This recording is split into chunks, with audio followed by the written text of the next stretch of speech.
les dons du Seigneur sont sans limite. Et nous avons à les accueillir simplement. Alors, en recevant le sacrement de la confirmation, il arrive que quelques-uns considèrent ce sacrement-là comme une fin en soi. Et ils arrêtent tout à ce niveau-là. C'est comme un diplôme. Mais c'est une mauvaise compréhension du sacrement de la confirmation. La grâce de Dieu est à renouveler sans cesse.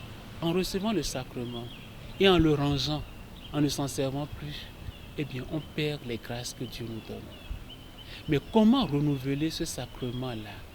C'est par la prière, par l'écoute de la parole de Dieu, par la fréquentation des sacrements. La prière parce que dans mon action de grâce, je dis merci au Seigneur pour le don de l'Esprit Saint. Il m'a donné l'Esprit Saint. Et en le priant, je me sens le devoir filial de dire merci à Dieu pour ce don-là. Prier, c'est dire des mots d'amour à Dieu. Prier, c'est dire des mots de reconnaissance à Dieu. Ensuite, la parole de Dieu. Écoutez la parole de Dieu. Écoutez la parole de Dieu. Plus on écoute la parole de Dieu, mieux on est dans les dispositions requises pour, je dirais, jouir des dons que Dieu nous a faits. La parole de Dieu nous purifie, elle nous nettoie. La parole de Dieu ravive le don de Dieu que nous avons reçu. Et il y a la fréquentation des sacrements aussi. Le sacrement de la réconciliation. Le sacrement qui efface nos péchés, qui enlève nos péchés. Et nous savons que c'est le péché qui ternit la beauté première du don de Dieu que nous avons reçu. Cette beauté qui est là, cette splendeur qui est là, mais le péché vient se rajouter et le salir et le ternir. Mais avec le sacrement de la réconciliation, nous essayons de nettoyer, de purifier, plus que purifier même, de faire retrouver à ce don de Dieu sa splendeur première, sa beauté première. Et le sacrement de la réconciliation appelle le sacrement de l'Eucharistie. Plus je fréquente l'Eucharistie, plus je ravive en moi le don de Dieu. Mais les deux sacrements s'appellent l'Eucharistie et la réconciliation. L'un appelle l'autre et vice-versa. Nous avons parlé de la manière dont il faut entretenir, les dispositions dont il faut entretenir le don de Dieu. Mais il y a la persévérance. Combien de jeunes ne désertent-ils pas l'Église après avoir reçu le sacrement de la confirmation? Je disais il y a un instant qu'il y a des confirmés qui croient que c'est un diplôme et une fois la confirmation reçue, ils disparaissent dans la nature, on ne les voit plus.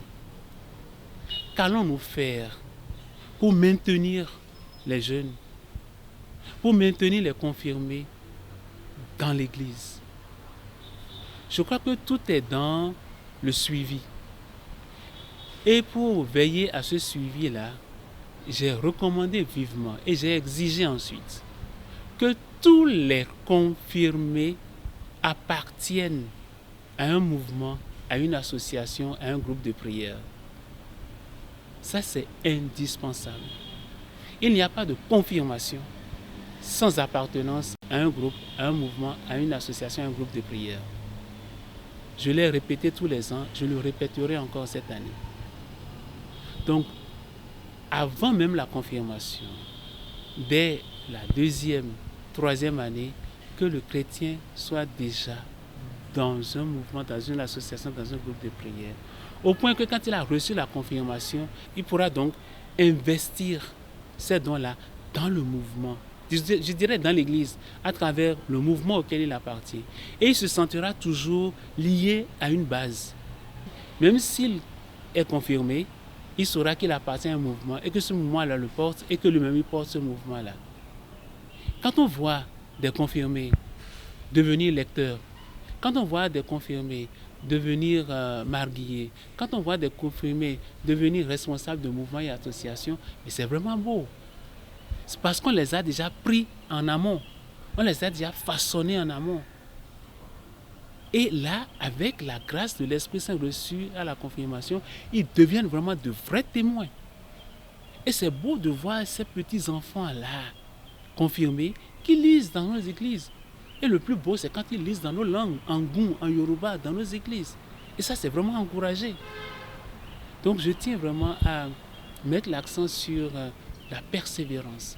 Beaucoup se découragent vite et beaucoup sombrent vite dans le concubinage après la confirmation. Ça, c'est encore un autre aspect du problème. Comment faire pour qu'on ne gaspille pas les dons reçus? Parce que moi, je dis, vivre dans le concubinage, c'est gaspiller les dons de Dieu. Dieu est miséricordieux et il attend toujours qu'on revienne à lui. Ça, c'est clair. C'est clair, c'est un acte de foi. C'est un acte de foi.